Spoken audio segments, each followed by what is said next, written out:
রাধে রাধে সবাইকে। গরমে যা অবস্থা, সবার শরীর স্বাস্থ্য কেমন আছে আমাকে কিন্তু তোমরা জানাবে। ভোপালে আমাদের এখানে যা গরম পড়েছে সে আর বলার মতো না।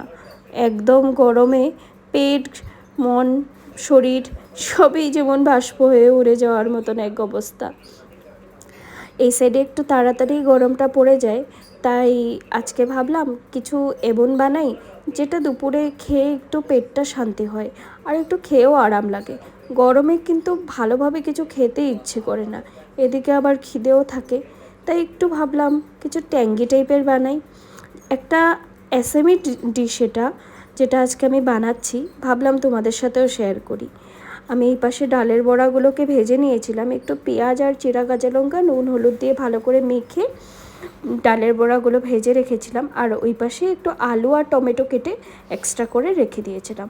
ডালের বড়াগুলো হয়ে গেছে, এবার এতে ওই যে কেটে রেখেছি আলু, ওই আলুটা ভালো করে একটু সর্ষা ফোড়ন দিয়ে নেব। এখানে আমি অন্য কিছু আর দিচ্ছি না, একটু সর্ষা আর চিরা শুকনো লঙ্কা ফোড়ন দিয়ে আলুটাকে একটু হলুদ আর নুন দিয়ে ভালো করে ভেজে নিচ্ছি।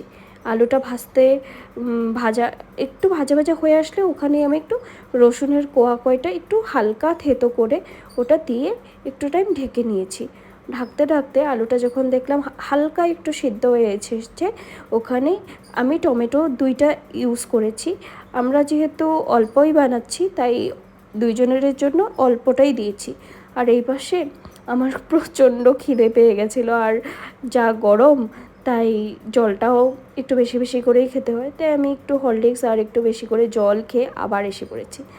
আলুটা চেক করে দেখছিলাম যে আলুটা হয়ে গেছে সেদ্ধ অনেকটাই, তাই ভাবলাম ওখানে একটুখানি হালকা জিরার গুঁড়ো দিয়ে দেবো। জিরার গুঁড়োটা বেশি দেবো না, অল্পটাই দেবো, কেন কি ঝোলটা পাতলা রাখতে হবে। জিরার গুঁড়োটা দিয়ে একটু জল অ্যাড করে ভালো করে কষিয়ে তারপর আবার ফুটিয়ে রাখা জল ওখানে অ্যাড করে ঝোলের জন্য ফুটানোর জন্য রেখে দিয়েছিলাম।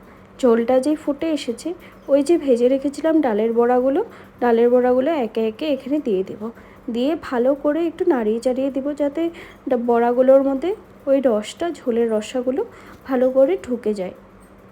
ভালো করে দেওয়ার পরে বেশি টাইম রাখবো না, বেশি টাইম রাখলে আবার কি হবে, পুরো বড়াটাই রসটা টেনে নেবে। এমনিতেও রসা যে ঝোলগুলো থাকে, ওই ঝোলগুলো বড়াতে অনেকটাই সোক করে নেয়, তার জন্য বেশি টাইম রাখবো না। আর এই দেখো সুন্দর তরকারি আমার রেডি। এটা একটু ট্যাঙ্গি টাইপের হয়, খেতে কিন্তু ভীষণ ভালো হয়, তোমরা ট্রাই করে দেখো। আর এই পাশে সিদ্ধার্থের আসার সময় হয়ে গেছিলো বলে আর ফ্রিজেও কিছু আঙুর ছিল, তাই ভাবলাম একটা জুস রেডি করি আর তোমাদের সাথেও শেয়ার করি। খুব টেস্টি হয় এটা। আমি এতে একটু চিনি, একটু লঙ্কার গুঁড়ো আর একটুখানি লবণ দিয়ে একটু জল দিয়ে গ্রাইন্ডারে ভালো করে ব্লেন্ড করে নিচ্ছিলাম। আর এই যে টেস্টি ড্রিঙ্কটা রেডি।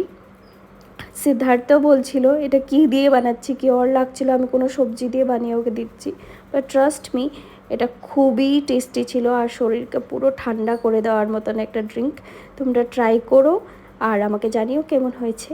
আর কিন্তু হ্যাঁ, আমার ব্লগটা দেখে লাইক সাবস্ক্রাইব করো, আর ফেসবুক থেকে যারা দেখছো তারা কিন্তু ফলো করে লাইক করতে ভুলো না। আর তোমাদের ওই সাইডে কেমন কি টেম্পারেচার আমাকে জানিও।